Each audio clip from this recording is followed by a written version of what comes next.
Hey, Tom, I think about some other high-profile business leaders who have looked at running either for the Democratic nomination or as an independent. Howard Schultz, who now says he's taking a detour, at least for his path, and Mayor Bloomberg, who I think looked at it and didn't see a clear path for election. Why do you think, as a business leader, you could make that case and actually get elected?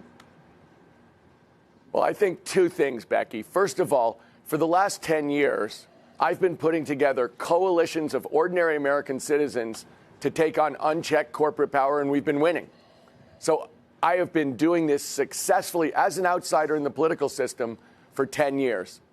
Second of all, I believe that it's going to be important for whatever Democrat is the nominee to know a lot about the economy, to be able to take on Mr. Trump on the economy. And you have known me for over a decade. I'm somebody who built a business from scratch into a big international business. I've thought a lot about it, and I believe I can expose Mr. Trump as the failure he was as a business person and as the failure he has been as the leading economic policymaker in the United States. So I think actually I'm the person who has the history of doing what's important as an outsider and the person who has the skill set to take on Mr. Trump successfully on the economy.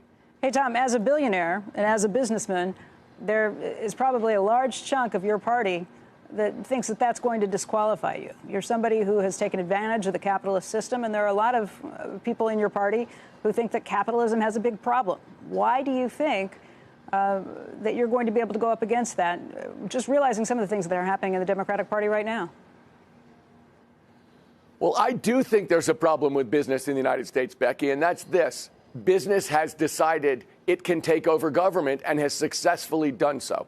If you take a look at what's happened over the last 40 years, the business community has been able to write the rules for itself on how it's going to operate.